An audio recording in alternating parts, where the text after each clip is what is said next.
Hey, what's going on, everybody? Welcome to the Corcoran Entertainment Show. I'm your host, Franky Corcoran. How we all doing? We all having a good week? I hope so. Before we start the show today, I just wanted to give a quick little plug for a couple events coming up in Miramichi. Of Character Matters Miramichi, of course, always love promoting what they do, and so this is a little something that was recently announced. They will be partnering with Discover Miramichi to bring Madness at the Manse 2024 in 2 weeks. So on October 4th and October 5th.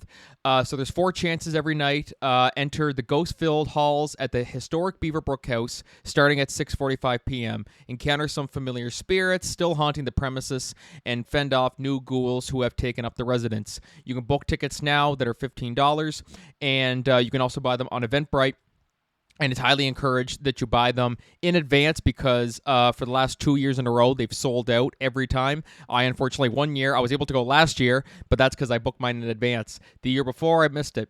So I wanted to promote that for them because that's super exciting and always a great time at that spot. So definitely, guys, be sure, get your tickets now. Madness at the Manse, October 4th and 5th at the historic Beaverbrook House. And that's brought to you by Character Matters Miramichi. So quick little plug for them. Always love plugging everything that they have. And yeah, so... And then in a couple weeks, we will be putting our Humbug tickets on sale. So people wondering about that, stay tuned. We're going to be announcing that on Facebook and all that. It's November 15th and 16th, 3 shows in total with a 2 p.m. matinee on the 16th. So going to be a great time, and we'll keep you posted on social media. But anyways, enough about that, because I know you guys just want me to get to the podcast today, so that's what I'm going to do. I'm going to get right to the podcast. Super excited about our guest today. She is a multi-talented actress. She's an amazing singer. She's actually been on the podcast before, about probably well over a year ago now, when she was promoting the MVHS Drama Club's production of Cinderella, and she's back on today to talk about everything else that has happened since then, and that's Kate Barry, the multi-talented, she's the best. She really is the best, and I was so honored to that she agreed to come on again today. Just the sweetest thing. She's so humble. And just a great conversation. We talk about a lot of things. She's graduating this year. Talk a lot about that. Her recent trip to Scotland for the Edinburgh Festival Fringe, and a lot of fun stuff. So that's great conversation, and definitely be sure to stay tuned for that. And later in the show, I want to give my thoughts on Joker Folie A Deux. Is it going to cross $1 billion? Is it going to surpass Deadpool and Wolverine? Well, I'll give my thoughts on that. And the Penguin, the new Penguin Batman spinoff series has just come out. Super excited to review it. And did I like it? Did I hate it? Well, we'll talk about that later. But until then, guys, sit back, relax, and enjoy the podcast today.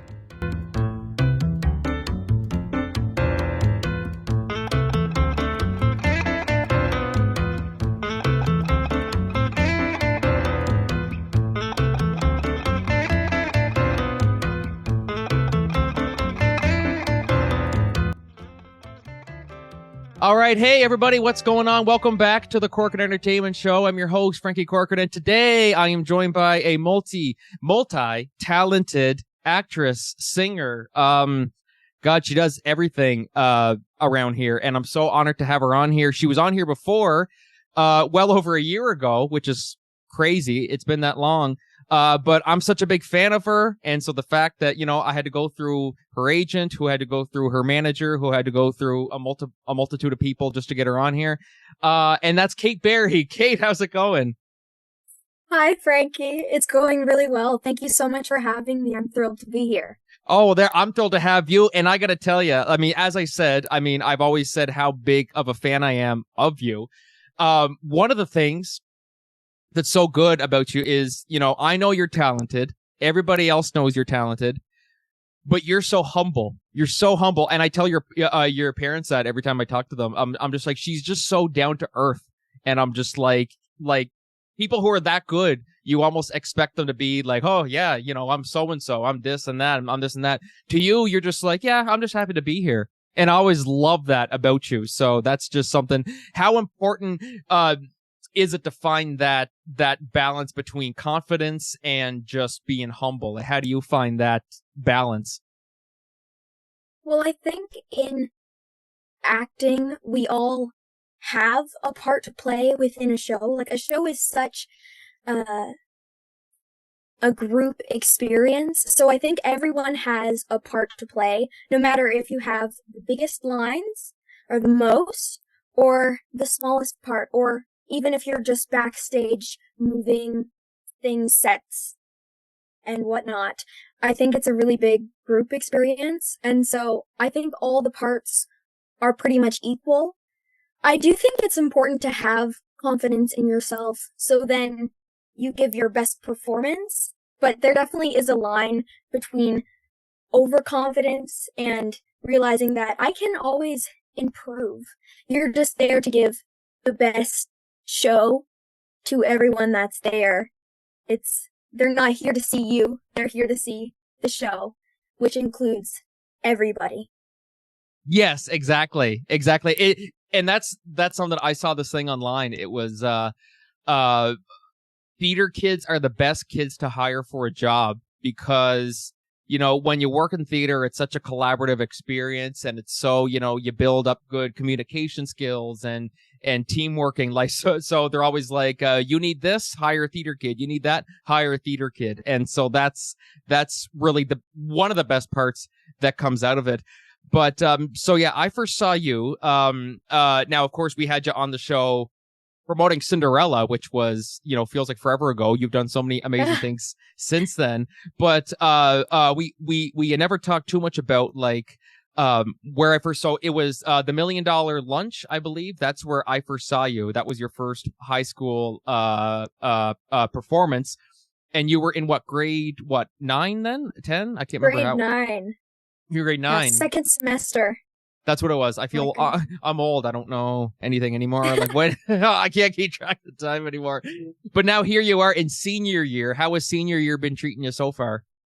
It's been good. It's been busy, but I am enjoying all my classes, which is good. I'm lucky I have Mr. Matheson for my Canadian history class, so I have him for theater as well as in the classroom, and he's a great teacher as well. I'm just looking to get some of my first grad pictures done with a group of my friends, hopefully at Fletcher's Farm sometime this week. So going to pick up the grad gown really makes it feel real. But especially when you go back to the $3 Million Lunch, which seems forever ago, but also like it was yesterday, really these past 3 years have flown by so quickly. Oh, it's unreal. Like, I remember just thinking about it. Well, like last year, watching you as like, Dorothy, and watching you in Misfortunes. I was just thinking, oh, it's sad she's not going to be there next year, And then I'm like, oh wait, she is going to be there next year. I'm like, holy crap. Like, so like it feels like time's going slow, but then it also feels like it's going quick. It's weird how that works. So what the plans after high school? Like, you plan on pursuing theater? I know that you and I had talked about that.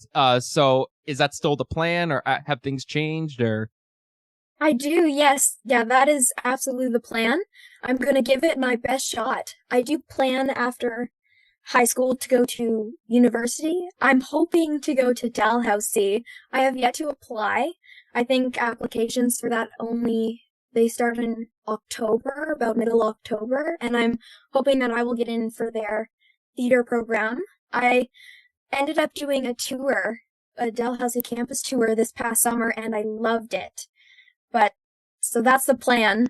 But I did also apply to STU, and this past week I actually got accepted to St. Thomas University. I was fortunate enough to be accepted there for their theater program, so definitely that for me is an option as well. Oh my God, good for you. Look at you go. This is awesome. How are your parents handling this? Like, they're like, their oldest child is leaving the nest. How are they coping with it? Well, my mom she's okay with it. They were pretty happy and proud. We put it on the fridge, so I made the fridge with my stew application acceptance.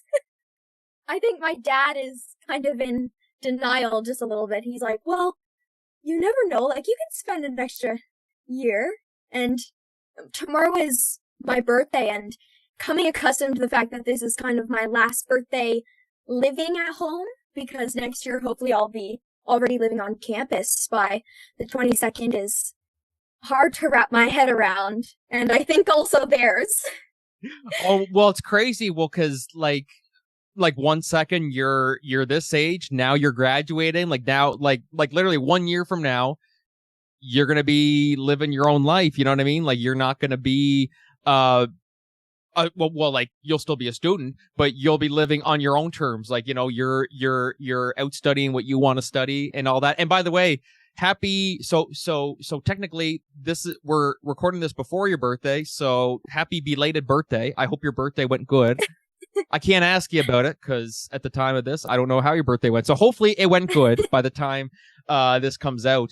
But, you know, as we were talking, you've had a lot of amazing parts over the past, 3-4 years. Is there one in particular that stands out? Like we were talking the last time about Cinderella, but now you've had Dorothy from The Wizard of Oz. You have Misfortune in Misfortunes. You got, my God, like just, you know, too many to name off here. So is there one that now stands out to you as your favorite now, or?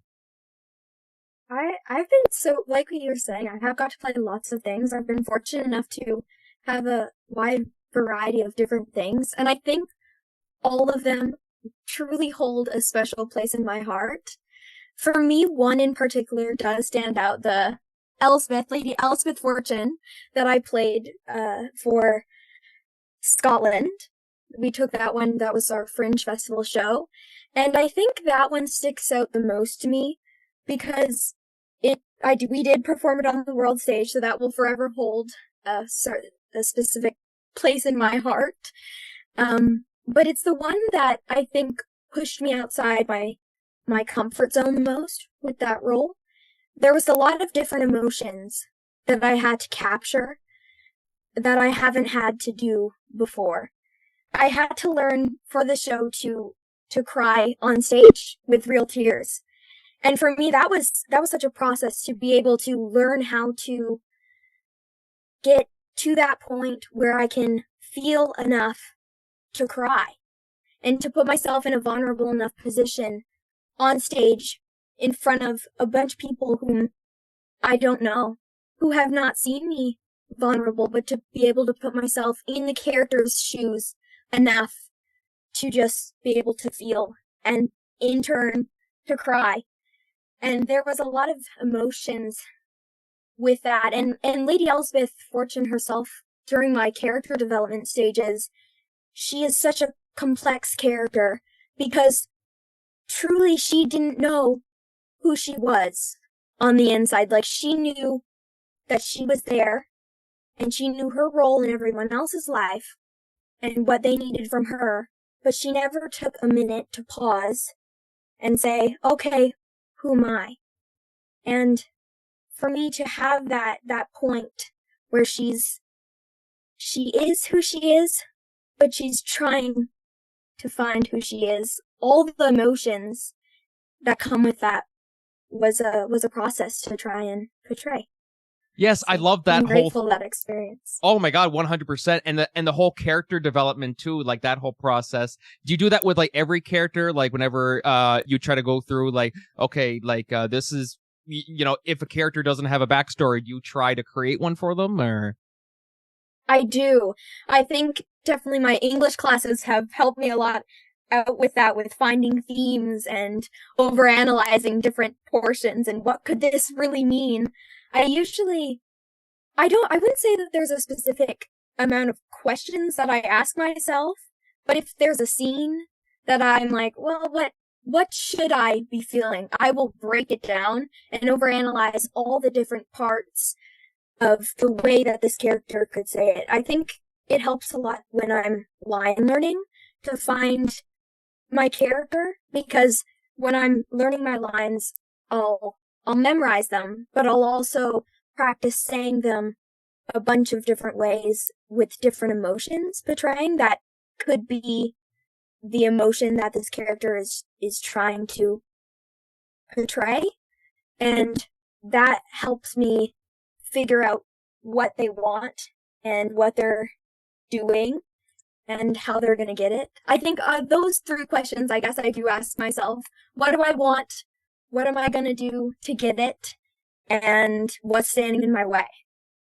Okay, awesome. That who, what, where, when, and how. You know, like how Yes. did I get here? What am I doing here? When did I get here? You know, those are all good questions and people might think it's overanalyzing it. Oh, you know, you're looking too much into it. It's, you know, the audience isn't gonna know and this and that. It's like, well, maybe not, but if you're gonna put yourself in that position, you gotta know, how do I say this? What am I feeling at this way?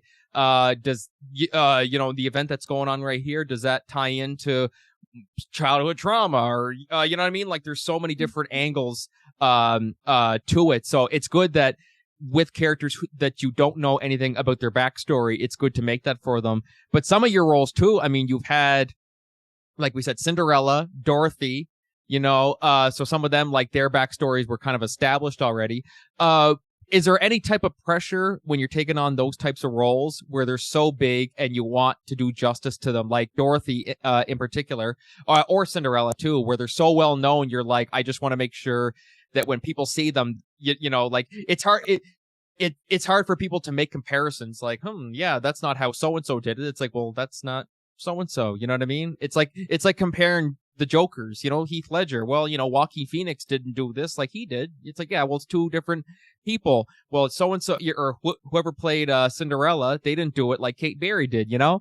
So, what are like the pressures of taking on those big, prominent characters that a lot of the audience will already know of? Well, like you were saying, exactly there's a very fine line between the character and also it being you. Like how Spider-Man has been redone a bunch of times, and there's like Tom Holland and a bunch of the different ones, and they're all Spider-Man, but they're all slightly different. For me, I think the real pressure comes from you never really know who's in your audience. And with those well-known characters like Cinderella, I could be playing someone's childhood favorite princess. And I think there's a certain pressure that comes with that because that's who they expect. They know and they love that character. So you want to fulfill it to the best of their ability. You never want anyone in the crowd to go, oh, that's not what I was expecting. You want to really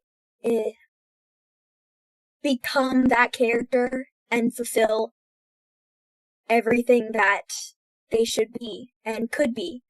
And with accent work too, that's difficult sometimes. Sometimes I like to include accents, like with The Wizard of Oz, I played Dorothy. I studied the way that Judy Garland spoke a lot when she was playing that role, so that I could try and see if I could make my voice sound like it was from the movie, even though it was still me, to really bring them into the moment, into the movie, into The Wizard of Oz, into Dorothy Gale. And you don't want the accent to be off, and you don't want the character to be off. So I think there's so many different things that makes that like the pressure, I suppose. Yeah, no, absolutely. Is there ever like a moment where when you get the part and you know, like when you got Dorothy, were you just like, holy shit, like how am I going to do this? Like, you know, like or was it just, nah, I'll figure it out. I'm Kate Berry. I can do it. I can do anything, you know? No, there's definitely how am I going to do this? Because yeah, you want to make it what it is. You want to be the character, and there's a lot of things that you have to do before you can even get to that point. For me personally, It's a whole process. It really is something. So I guess this kind of ties into our your other question, your last question that you asked me, but probably the first thing that I do when I'm character development is to pick a favorite color for the character, which is kind of a silly thing, but I believe that a color says a lot about a person's personality, because I think colors have their own sort of hidden meanings. Like a stoplight is red, so when you think red, you think stop or you think angry. So if it's an angry character, maybe red. That's good, actually. I like that a lot. That's a really, really good, because, and it's something, as I said, people might think, oh, you're overanalyzing it. Oh, you're thinking too much into it. It's like, well, no, like when you really look behind, it's like when, I always use Breaking Bad for examples where, they will put like even something that the character is wearing. They're wearing a piece of clothing that it's like, oh, that's that color and it symbolizes this emotion and this and that. And some people might think, oh, it's just, overanalyzing it. But I don't know. It's kind of artsy. It's kind of nice to be like that. And only the diehard, only the diehards will truly get it. Do you have some people where if you do certain things like that, will they catch it and go, I see what you did there? Sometimes, yes. There's one particular instance that I can remember where someone was like, I see what you did there. I was playing the Wizard of Oz and Dorothy, and there was I guess this kind of has to do with a little bit of some choreography, but there was the music going on in the background, and my character was trying to figure out what was going on, and I kind of did this kind of motion, but it was on the beat. I tapped my finger to my lips as if I was thinking, but on the beat. And they were like, I saw what you did there. But I think oh man, there's just so many things. I find it so hard to get into the character. It takes so many months. I never really find who the character is until like sometimes it just clicks. Sometimes it clicks earlier on, and sometimes it takes months. But I would say at least a month before I'm like, okay, wait, I understand this character now. Yeah, exactly. And then do you find yourself afterwards, like 1 week later, you're like, shit, I can't stop talking in this accent. I can't stop thinking like Dorothy, You're waking up a week later and you're like, Auntie M, and your mom's just like, stop. The play's done. Like, quit. Yes, definitely. I was doing my British accent for Lady Elspeth Fortune, spoken a British accent, and I was doing that. Definitely, I'd bring it up a couple of weeks even after the show had long been done.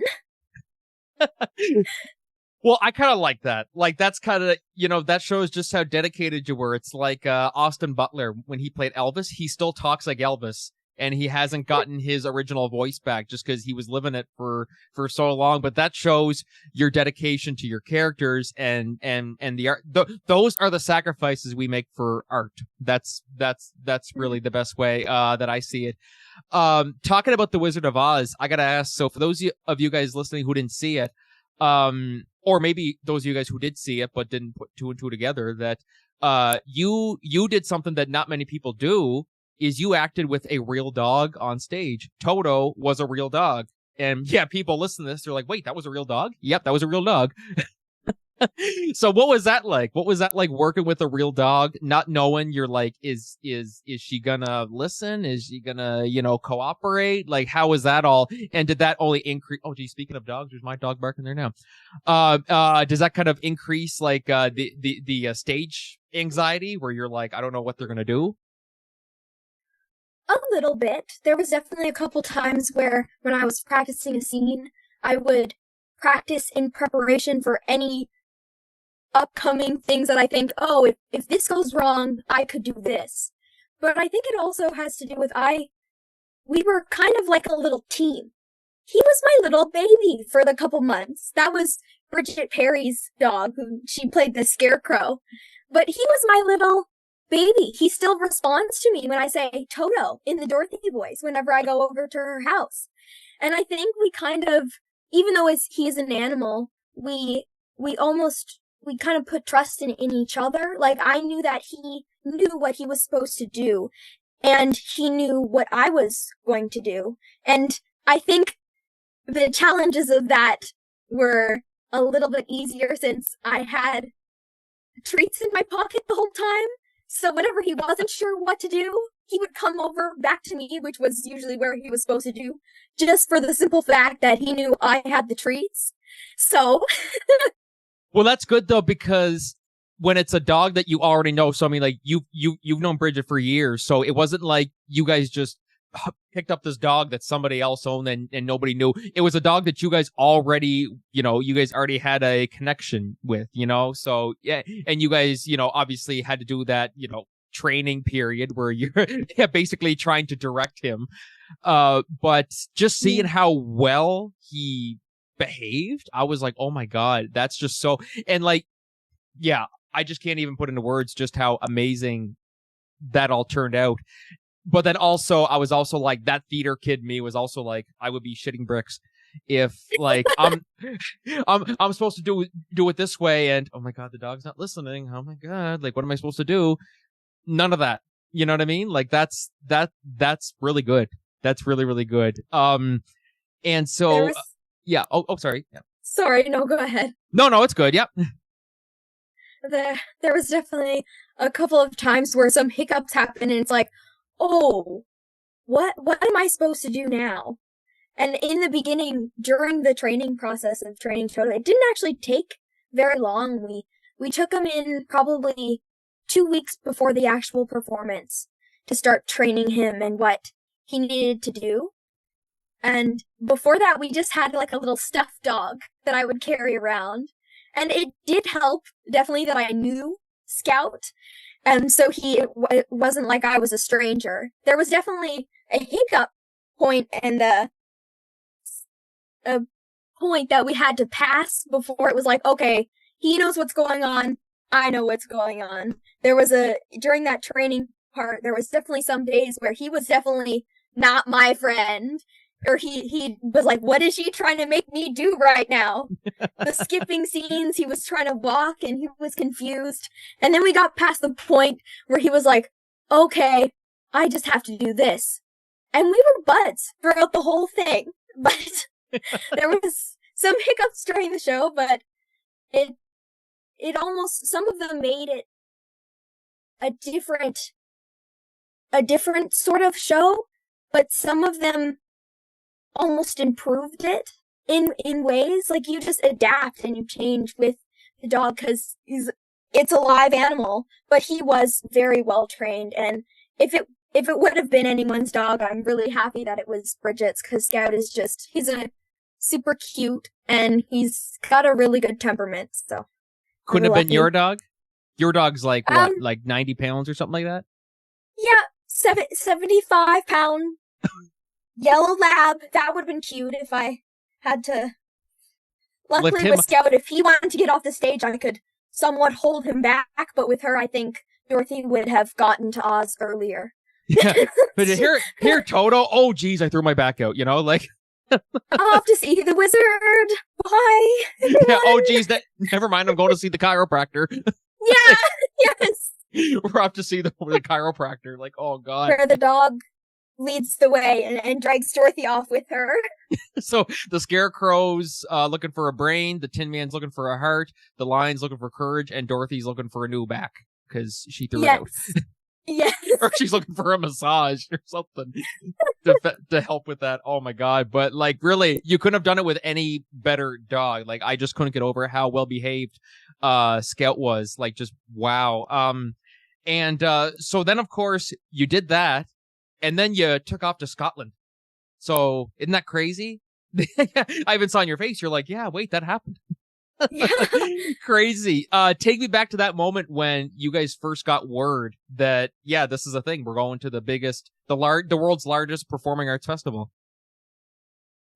I remember that day really well. It was shortly after Drama Fest, and Mr. Matheson had brought a couple of us, the ones who were going to Scotland, after school, and he had, I think, sent us messages on Teams, and some of us talked to a little bit earlier. Specifically, he talked to myself, Bridget, and Kai, and he was like, I haven't told the others yet, but we have had the opportunity to go to the Edinburgh Fringe Festival in Scotland, and he briefly explained that to us. And we couldn't believe it. There was definitely so much shock. It took many months for it to really sink in that was what was happening. And then we had our first meeting.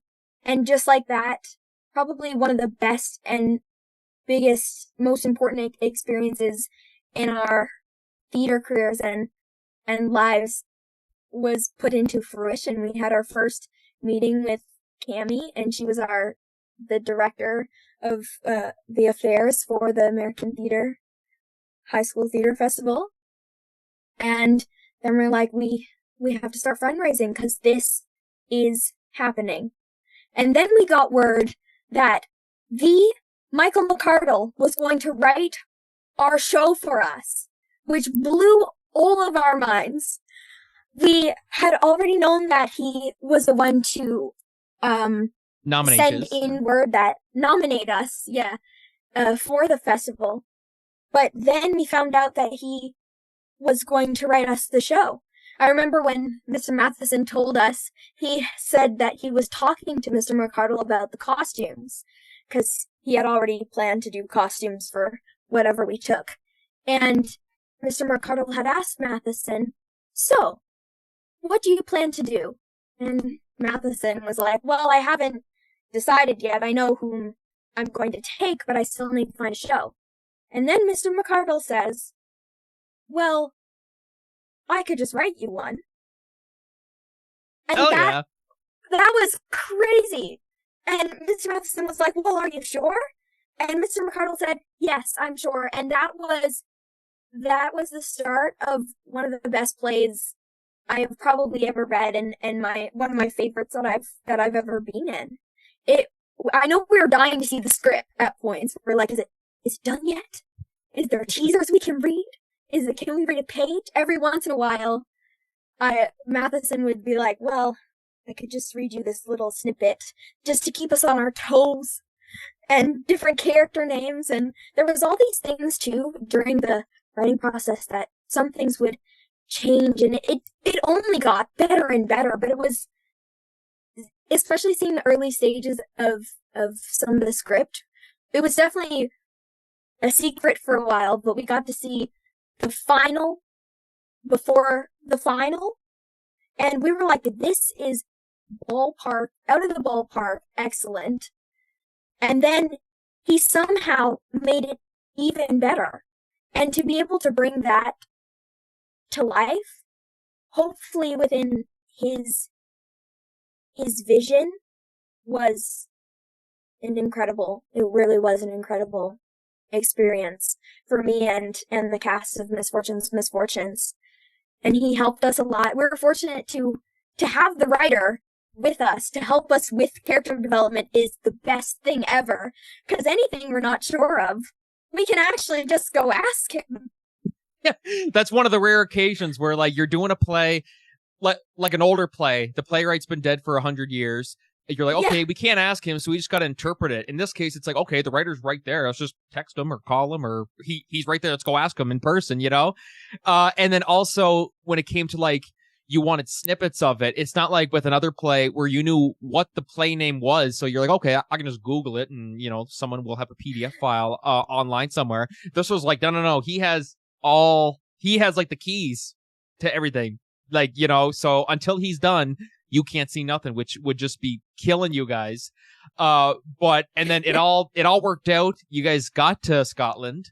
What was it like just actually being there? What was all going through your head? And, like, because I know every time I'd always talk to you about Scotland leading up to it, you're just like, I still can't believe it. I still can't believe we're going. And then, you know, I pictured, so you guys were there. I'm like, Kate's probably still thinking, it doesn't feel real.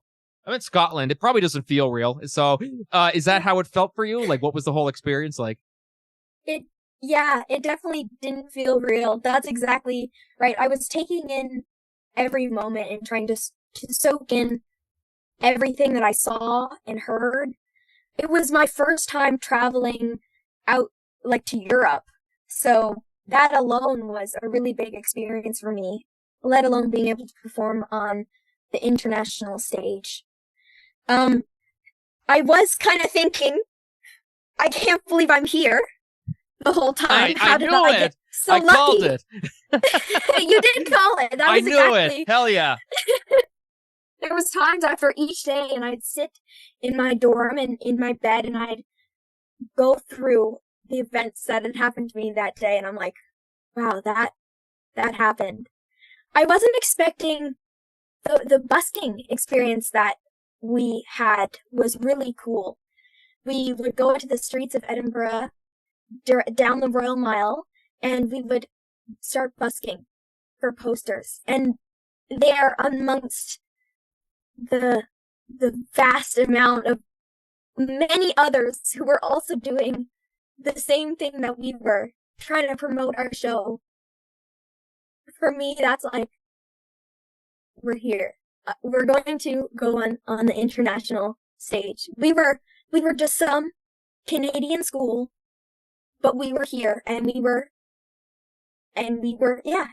here, and passing out the flyers, and it's like, well, will you come see my show? And my favorite busking experience was when we got to go out in full period piece costume, and there was this, I don't even know what to call it, sort of like this elevated platform thing that you could just set down something on. And it was right outside of a Starbucks. And myself and Bridget and Marissa, we got on top of that thing in our period piece costumes. And we were handing out flyers. And then you just see there was photographers there. And since we were in period piece costume, there was people taking pictures of us.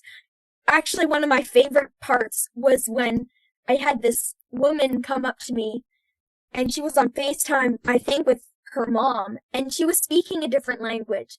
But she was so excited that I was there because I was an actor in period piece costume, and she shows her mom. She's like, this is and I'm like, hi, and then I hand her a flyer.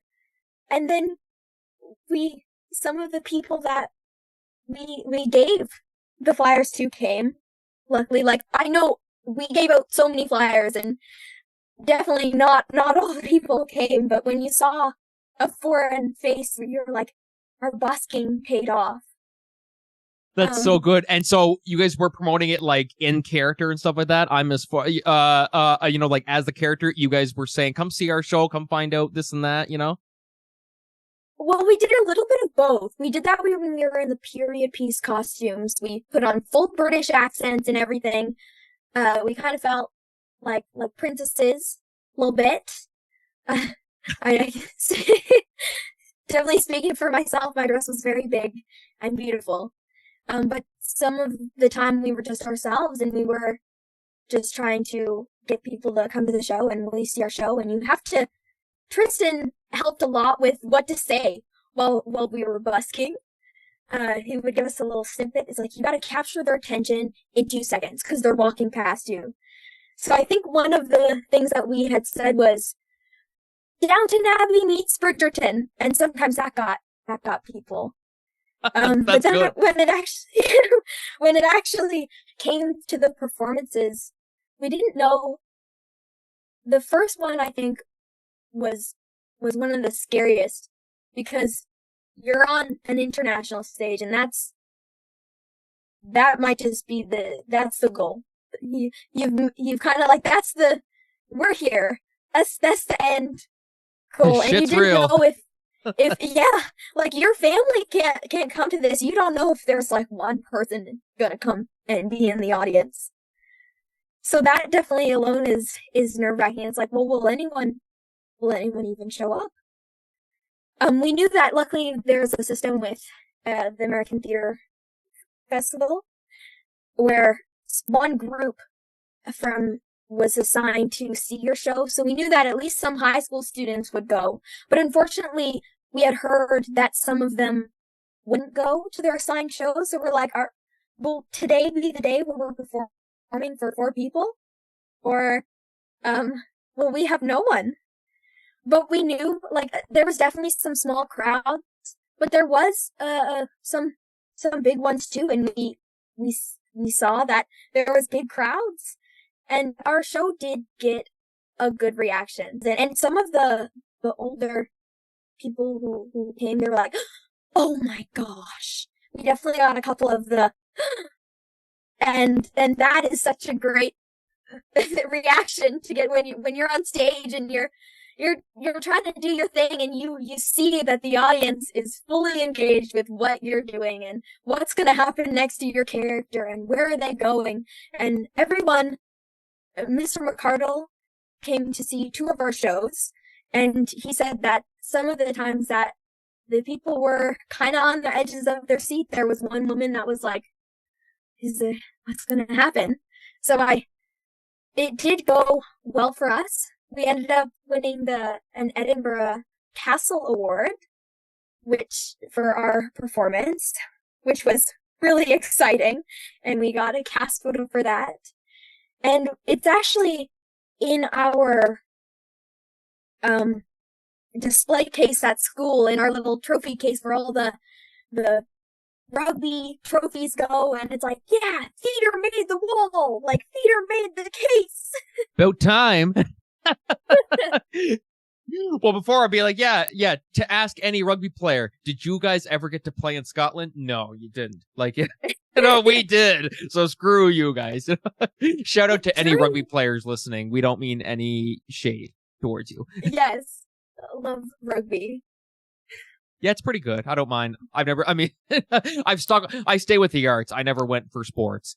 But with everything you've done, I can see why you'd want to just stick with the arts. Like, you've done so much from Kansas to Scotland. You know what I mean? Like Dorothy, you know what I mean? Like, it's just crazy how far you've come. How do you compare yourself between where you started, just joining high school drama, to next thing you know, boom, you're in Scotland? Like, how would you compare it? Any advice that you give to people who maybe they're like, I'm not sure if it's worth trying, because I do hear lots of people saying that, it's not worth it. I'm not good. I'm nothing like that. It's never going to go that far. Would you give them any advice? And how would you compare your journey, like from where you started as to where you are now, where you're a Edinburgh Festival Fringe alumni, or however you would say it, nominee? I don't know. Participant, that's the way.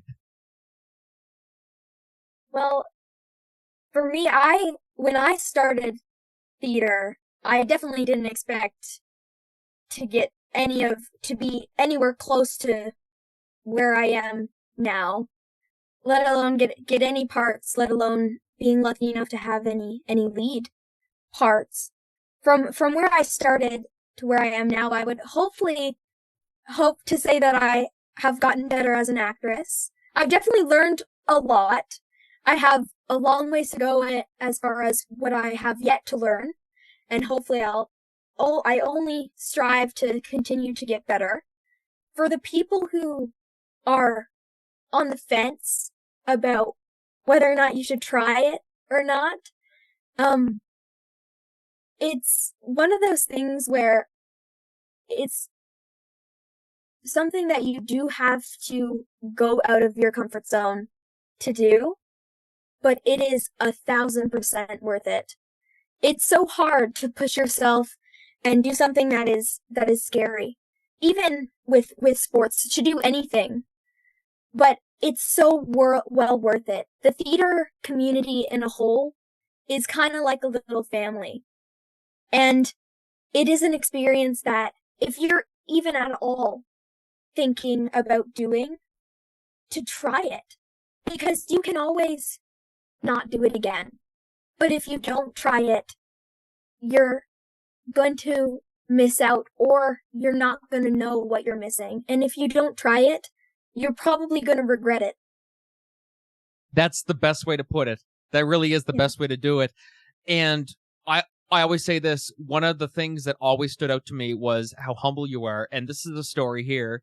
It was when we were, it was last year actually. We were working the Timberwolves, the Meet the Timberwolves event. We were doing something there, and you and the drama club was there fundraising, and so you and I were talking. It was about, I think it was right when drama auditions were about to start. And so we were kind of talking. I said, so, are you excited for drama and this and that? Yeah, and you said, and I just couldn't get over it. You were like, yeah, I'm a little nervous. I hope I get a part. That's all I want. I just want a part.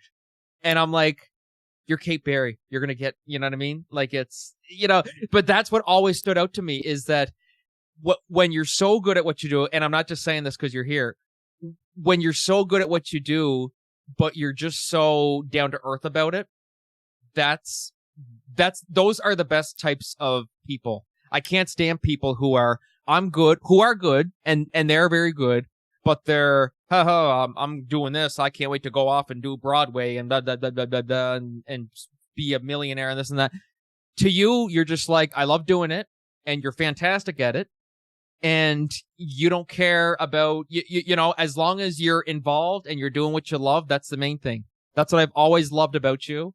And, you deserve nothing but the best when it comes to, your career, life, everything. And I genuinely mean that. I'm not even just saying that, just because you're here.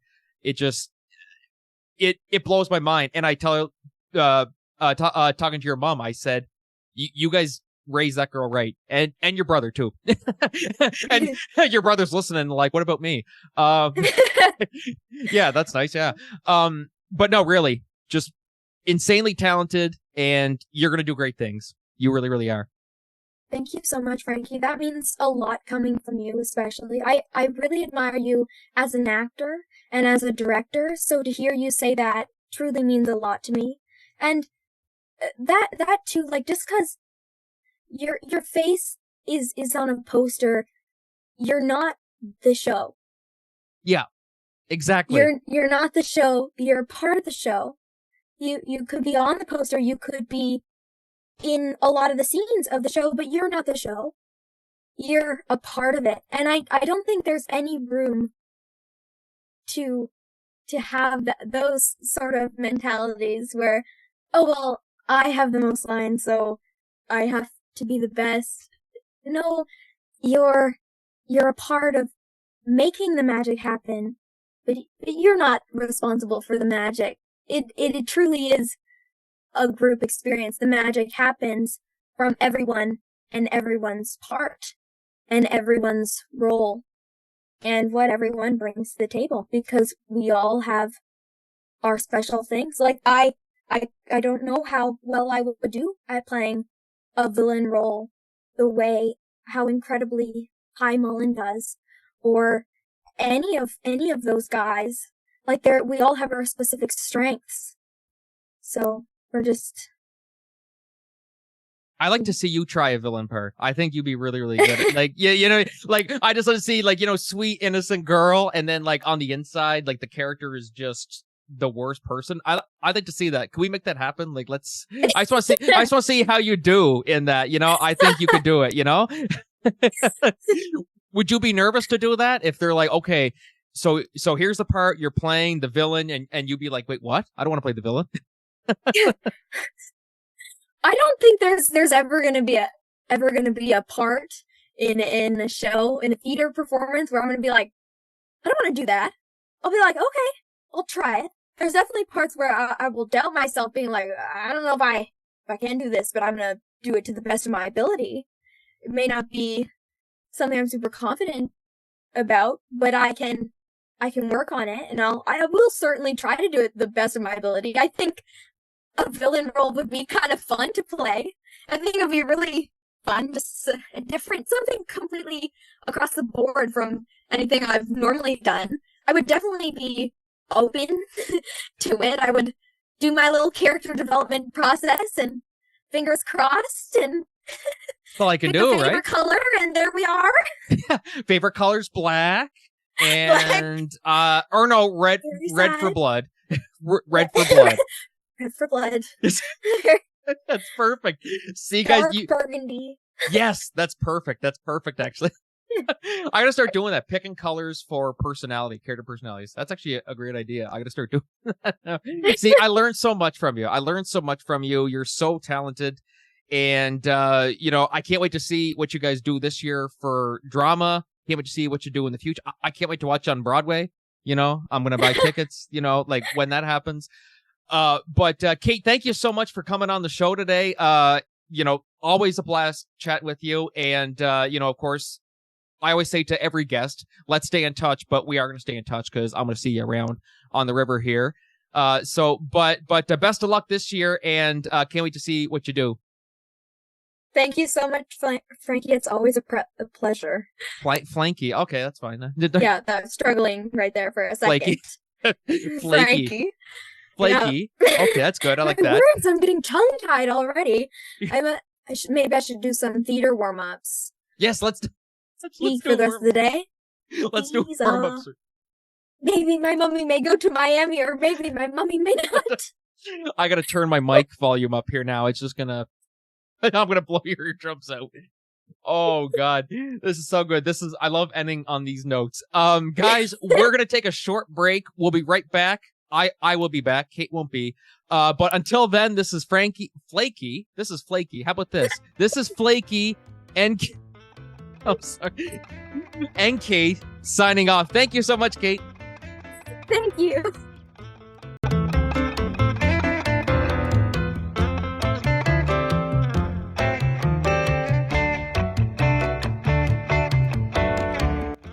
Hey everybody, welcome back to the Corcoran Entertainment Show. That was me and Kate Barry. Thank you so much, Kate, for coming on, and just a huge fan of everything she does, and I'm just so excited to see what she does next. So thank you again, Kate, for taking the time out of your busy schedule to come on the show. I really appreciate it.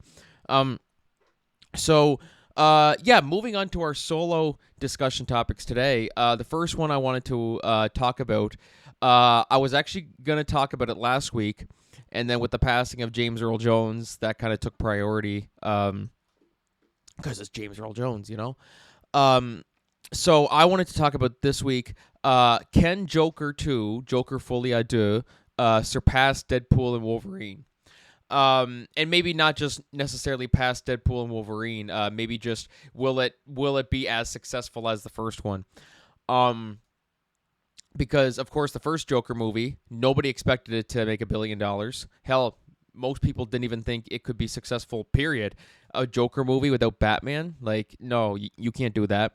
And then it went on to become the highest-grossing R-rated comedy of all time. So, boom. And then, of course, this past year, it was just surpassed by Deadpool and Wolverine, which is just smashed in the box office. $1.3 billion it's at now, and the first Joker movie, I think, just crossed over $1 billion. And so now we are just a few weeks away. Actually, you know what? That's wrong. I'm wrong. At the time that you guys are listening to this, it comes out next Friday. Awesome. It comes out next Friday. That's insane. That's awesome. I can't wait. It's crazy that, I still remember when they announced the titles and stuff like that, and that Lady Gaga was in it. I covered that on the podcast. And here we are now. It's coming out next Friday, which is unreal to think about. And the same thing applied to Deadpool and Wolverine when it was oh yeah, it's never gonna get here, and then boom, here we are. It's here.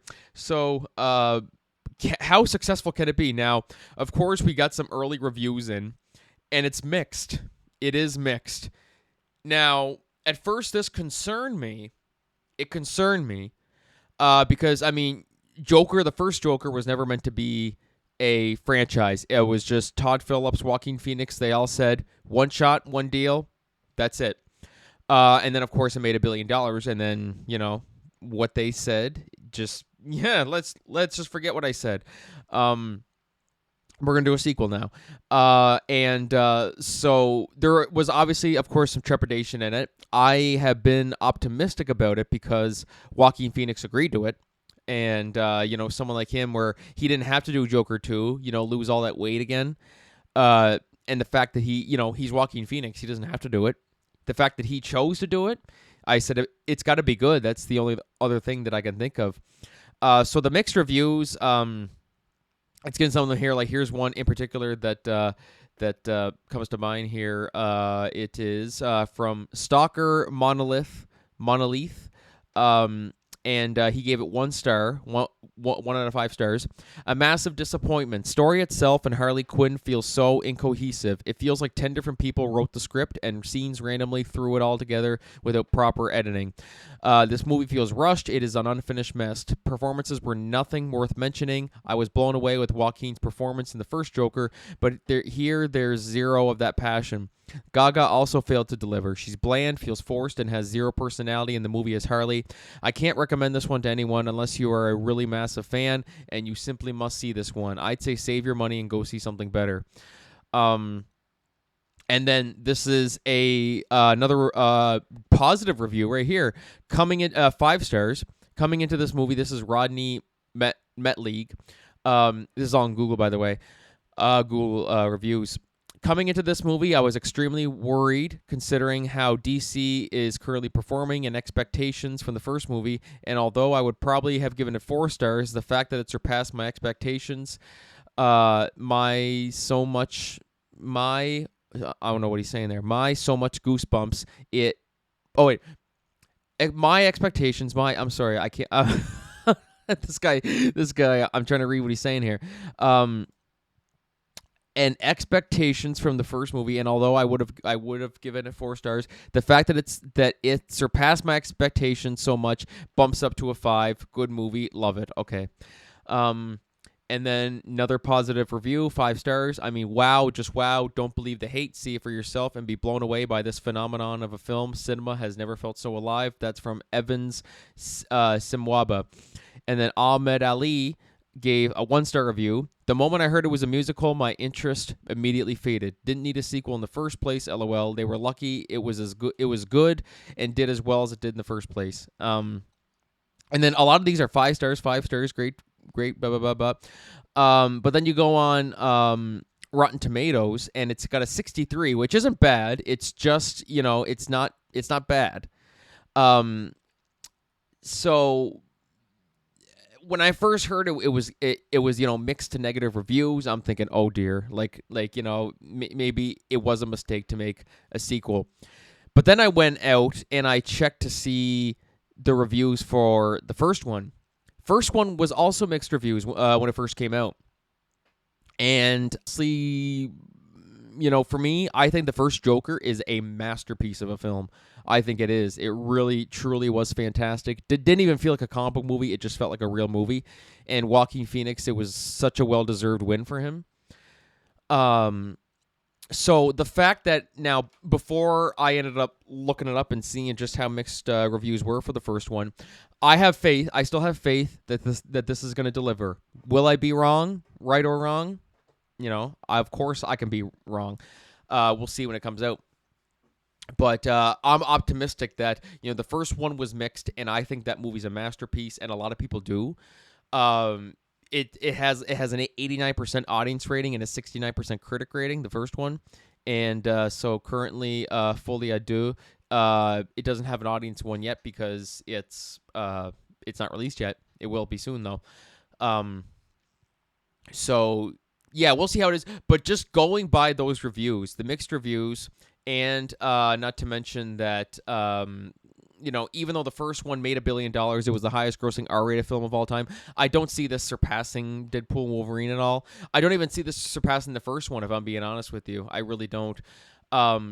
Because the vibe I get is that nobody wanted a sequel because it was never meant to be a sequel. So is it going to be successful? Absolutely. How much money is it going to make? I'm going to guess 800 million. I'll say 800 million. That seems reasonable, I think. 800 million. I don't see this hitting $1 billion. The first Joker was like a lightning in a bottle. You can't really capture that the same way. So, but we'll see. I could be wrong because nobody thought the first one was going to make $1 billion, and here we are. But in no way do I see it surpassing Deadpool and Wolverine. I'm not saying it can't. I really cannot see it. That movie was such a because not just it wasn't just amazing reviews for Deadpool and Wolverine. It was just there were so many other factors going into that. Like, the early reviews came out and it was like boom, everyone said it was fantastic. And even beforehand, I said this is going to be $1 billion film. Because you got Hugh Jackman, Ryan Reynolds together. Hugh Jackman came out of retirement after like almost 10 years to play Wolverine again. Like boom, and you put him in with Ryan Reynolds' Deadpool, instant $1 billion film. This one here, I just don't see it. I really, really don't. Uh, and if I'm wrong, we'll find out. I'd say we'll give it a month and see. Maybe even once we see how the opening weekend is, then we might be able to predict where it goes from there. But I don't see it surpassing Deadpool Wolverine. I don't see it surpassing the first movie. But I could be wrong, and I hope I'm wrong because I want the movie to be. I want the movie to be good. That's the main thing. I really want the movie to be good. But definitely, guys, be sure to let me know what you guys think on social media. Can Joker 2 surpass Deadpool and Wolverine? Or can it surpass the first Joker? Where will it fall in the box office race? Be sure to let me know your thoughts on social media. And so our second and final discussion topic today is going to be talking about the new HBO Max series, The Penguin, which is, of course, the spinoff of the 2022 The Batman with Robert Pattinson. And we got probably, I think, the standout of the first Batman, which is Colin Farrell as the Penguin. Because I didn't know that was Colin Farrell. I had to look up the actor after I saw the movie. I said, geez, who played him? I said, my God, he was good. I said, Colin Farrell. I was so shocked. And I said, that's just, bravo. Like, just absolutely all those prosthetics and the way he acted. It was just, I had zero idea that was Colin Farrell. And, like, just kudos to him and Matt Reeves and everybody. So, of course, we got Batman 2 coming out. Very, very excited. I just read that they finished the script for it, and it'll be out next year. Super, super stoked to see that. And is it coming out next year or the year after? No, oh, no, it got delayed. That's right. My bad. It got delayed. So it'll be out in 2026, which, I mean, hey, we got this to tide us over in the meantime. And what a way to tide us over, man. Holy crap. Penguin, I mean, I had, my expectations were reasonably high for this because Colin Farrell just blew me away in the Batman. But this show is wonderful. One episode in, I've only seen the first episode, and at the time of this recording, that's all that's out. And the show, it's being released every, I think, Thursday. I just watched it today. So, oh my God, the first episode is just absolutely stellar, man. It is so good. So normally how I review stuff, I'm gonna be spoiler free because this just came out. So just to kind of get people, if you're wondering, is it worth checking out? It absolutely is. So I'll list off the pros and then the cons, and then give it a score out of 10. First pro is the performances, but mainly just Colin Farrell. Like he hasn't missed a beat as the Penguin, and I'm so excited. I'm so glad that he got his own show because I will say right off the bat, this surpasses everything that Marvel has put out with Disney Plus. Falcon and Winter Soldier, I liked it. I didn't love it or anything. It was meh. WandaVision, I didn't like. I haven't been a fan of any of the stuff that Marvel has put out on Disney Plus. Not to diss anybody who likes it, but it wasn't for me. But this right here is it's off to an excellent start. And just Colin Farrell, man, Colin Farrell, simply put. And the tone of this is very, very Sopranos, that dark, gritty crime drama tone. It's so good. Like the tone fits so well in this universe. Like basically, the Penguin follows Oswald Cobblepot, who of course is the Penguin, and it's kind of like his rise to power in the criminal world within Gotham City. And like I don't want to spoil too much about the first episode. I'm keeping the spoiler free because this is basically you need to check this out. And as terrible as the Penguin is, as brutal and as ruthless as he is, you still, he's the main character, and there's still something about him and the way Colin Farrell goes about it. You can't help but root for him. You really can't help but root for him. And the tone was just perfect. Tone was excellent. I'm trying to be very, very careful here. I might just end up doing a spoiler filled review at some point. The writing's really, really good. So Matt Reeves actually didn't write this episode. It's the showrunner Lauren LaFranc, and she did a great job with this. She truly, truly did, and it was. I don't know if Matt Reeves is involved or anything like that, but this feels very Matt Reeves. You know what I mean? Like this has the whole. It captured all the magic of the Batman movie. It just amazing. It's just absolutely stellar tone. The cinematography, it's very, very well shot. The music is also terrific. Like just the boom, boom. Like as soon as it starts off, you're just instantly hooked. And you're back in the Batman, era whenever you're watching the first movie. So those are the pros. Now the cons, for me, the only real con is that it's fairly slow, and that's not a bad thing because it is the first episode. I just thought, the pacing was a little bit slow, but that could change my view on it after I watch the whole series, because this is set to be a mini series. This isn't set to be like a multi-season type deal. But it's absolutely, like I said, as amazing as everything else was, the tone and all the stuff with that, I just thought, they maybe could have picked up the pace a little bit. But it's the first episode. They're establishing things. Luckily we didn't have to establish a lot of other things about like his backstory and stuff like that, like and his origin and all that. You know what I mean? Like we didn't have to do any of that.